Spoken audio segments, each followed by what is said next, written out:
because of the contrast that you've lived, you've asked for more than most do. But because of your unwillingness so far to care about how you feel, you keep looking at what is. So you've asked over here, but you've stayed over here. It's like the analogy of the train. So life causes you to ask for this, but then you don't believe it. And so then you don't believe it, so you ask again, but you still don't believe it. These are engines that we're putting on opposite ends of your train. So then it's harder, so you ask again, but you still don't believe it. And so it's harder still, so you ask again, but you still don't believe it. And so the stakes just get higher and higher, and the tension just gets greater and greater, until after a while you just get worn down with that. See, so if you could believe us when we tell you that you couldn't feel this bad if you hadn't asked for a lot. Some of you may not be aware of Jerry. Jerry, Esther's sweetheart, made his transition about 5 years ago, and for some time following, Esther was not feeling so good, a lot not feeling so good. And one day, and the thing that was so interesting, and maybe may seem odd to you, that Esther didn't feel better more of the time, because Esther had been translating for Abraham all of these years. She could hear Jerry when she would get into that high flying place. So quite often he'd say something to her that she'd hear really clearly, and then she'd notice that he wasn't in the room with her, and then she'd, in the absence of him, feel bad, and then she couldn't hear him. And so it was that sort of game that was going on. So one day, after feeling particularly bad for a while, Jerry said to Esther, you know, this is going to sound weird to you, but I think it's the only way that you're going to hear me right now, so I'm going to say it in this way. I can tell how much you love me by how bad you feel right now. Because if you didn't love me this much, you couldn't possibly feel that bad. In other words, he's gone, oh, now what? But that wasn't the way it was for Esther, because they were integrated in so many things. So don't let that analogy hurt your heart, because it's not hurting Esther's heart anymore at all. But the reason that we give you this analogy is because we want you to understand that when you really, really, really care about something, its absence really, really, really bothers you. If you have a small desire and it's not coming, you have a small negative emotion. But if you have a big desire and it's not coming, you have a big negative emotion. And so it's about that. It's about going for a while, because you see, you can't stop doing step one. You can't stop asking for more, and your inner being's not ever going to stop finding the more that you've asked for and reflecting it to you vibrationally. So you've got to start reaching for more thoughts that do feel good. And the reason that most people don't do it is because the momentum of those negative thoughts is just longer practiced. Do you know, a belief is just a thought that you continue to think. So that's why we start with deeper beliefs within you. We say, you were before this body, and you say, oh, that sounds good. And then we say, and you still are, even though you're in this body. If we can get you to just focus on the basics of it, then you'll begin to feel better. So it's not a bad sign when you feel bad. It's a good sign when you feel bad, because it means you've asked for something that you can have. Okay, so I understand when you say that our desires like shoot the rocket, and then it goes into the vortex, and now it's becoming bigger and bigger. So I have ginormous vortex then. I mean, huge. Yes, you do. All kinds of crap in it. Which is the story that we just told you. If it weren't that big, and your inner being weren't there, and your inner being didn't know it, and your inner being wasn't attracting to itself on your behalf, then you would feel no negative emotion when you don't go. So how do I go? You have to start with things that don't matter so much. You have to show yourself that you are a creator. You have to find something, some thought that doesn't have so much negative accumulations of engines going in the opposite direction. You have to let the universe show you that it's aware of you. Let your inner being show you that you are an object of attention that is loved and being helped. You have to get off the subjects that have you paralyzed.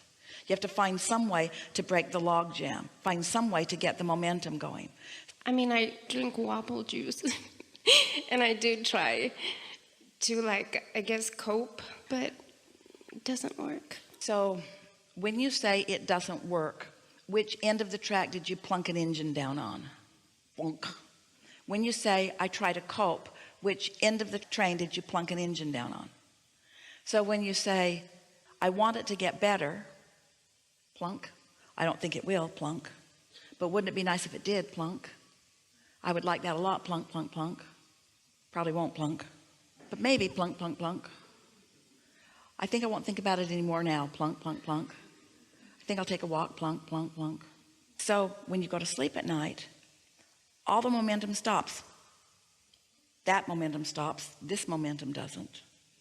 All that momentum stopped when you slept, because the part of it that was coming from your conscious mind is inactive.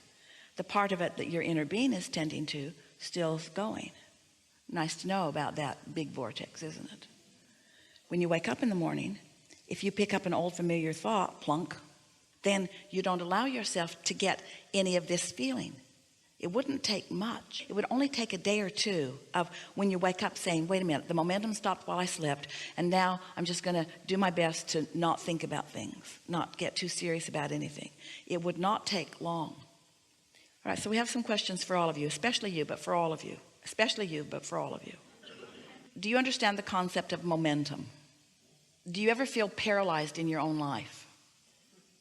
Do you ever get up with things that you need to do and just spin around in circles and don't really get anything done?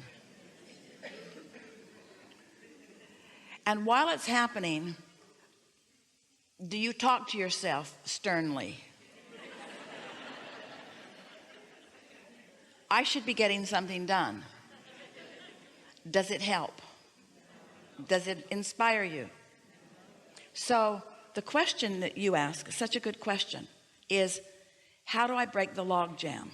How do I break the log jam? The log jam that has already been established by my own thoughts. How do I break that? So you start with the basics of momentum. You start with some thought that doesn't have much resistance attached to it already, and you just concentrate on that thought, because a thought that is not contradicted will gather its own momentum. We want to demonstrate that with our train. You think your thought about anything, you choose one, plunk. Only think about that, plunk. Just focus on it. Don't take your eyes off of it. Whatever it is, just focus on it. Maybe it's money, maybe it's a lover, maybe it's sex, maybe it's eating something. Doesn't matter what it is, just focus on it. Just focus on it. Don't let your mind move away from it. Just focus on it.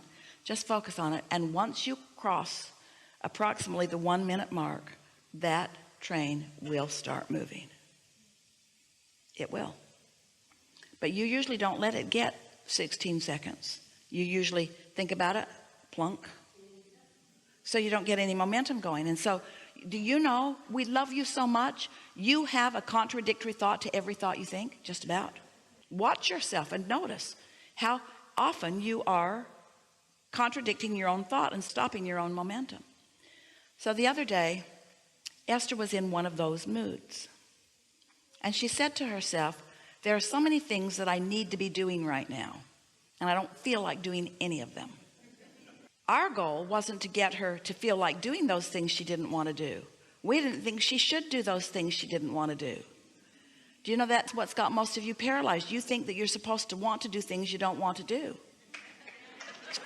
So you're thinking, when you say, I should do it, which end do you put the engine on? Does it go over here or over here? I should do that. I'm bad for not doing that. I'm disappointing myself and others. Your inner being is calling you toward all of this enlightenment and all of this fun and all of this clarity, because your inner being knows where you are in relationship to everything that you want. So Esther is feeling that sort of paralyzation because she has set some engines on the other end. I don't feel like doing that, but I should. I don't feel like doing that, but I should. And you know what was really interesting? Such an interesting observation for Esther, that not only was she not about to do any of those things that she didn't want to do, she could not think of one thing she wanted to do. She couldn't think of one thing that she wanted to do. Now she has options. She's got a new bicycle that's pedal assist that she can go up steep hills on. That didn't seem like very much fun. She has a beautiful, beautiful little car in her garage that goes 0 to 60 in about half a second, begging for her to drive it. She dusts it off every now and again. That didn't inspire her. She couldn't think of anybody she wanted to call. So she sat down and she thought, I'm in a funk. I'm paralyzed. All that stuff I need to do, and I don't feel like doing any of it. And then she thought, be nice if I could get a thought moving. And then she thought, thoughts do move. And then she thought, if I could just find some thought that I'd like to think about. And she thought, but I can't think of any thoughts that I want to think about. And then she thought, but there must be some thought that I'd like to think about. And then she thought, but I can't think of any thoughts to think about. And then she thought, I should make my bed. And then she thought, I don't feel like making my bed. And then she thought, maybe I'll go outside. And then she thought, no, it's raining outside. And then she thought, well, maybe I'll go in this room. And so she went in that room and she thought, I don't really care about being in this room either. And then she thought, am I just going to sit here and die? Is this what no life flowing through you is really like? Is this what it feels like to have no life flowing through you at all?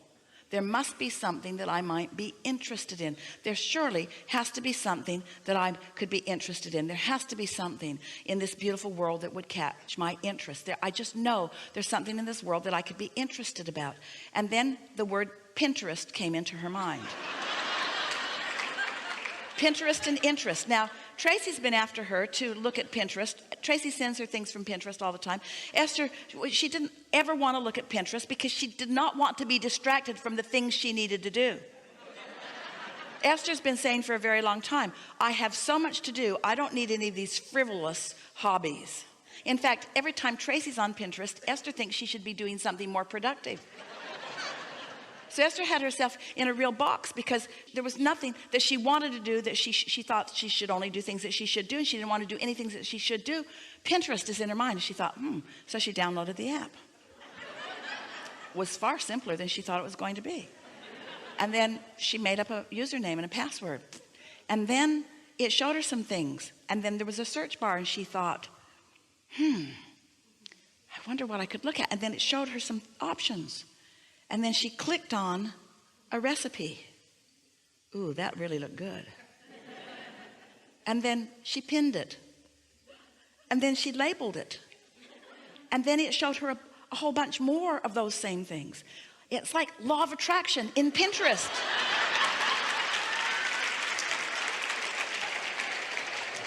And then Esther thought, anything that I could want to think about it. And then she thought, ooh, I'm looking for some art for my Spencer house. So she looked up art, Renaissance, and all this stuff came up.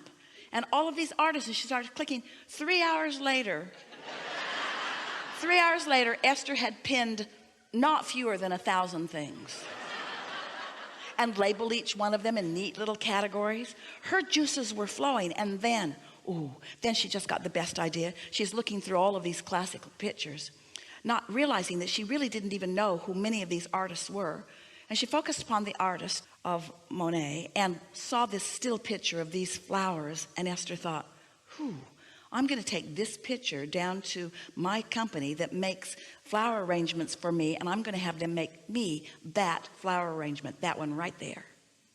And then she couldn't get in her car fast enough.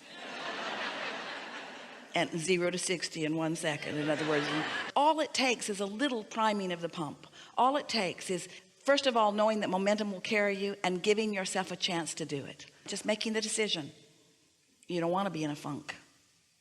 Just making the decision. You don't want to be in a funk. Law of attraction won't let you be.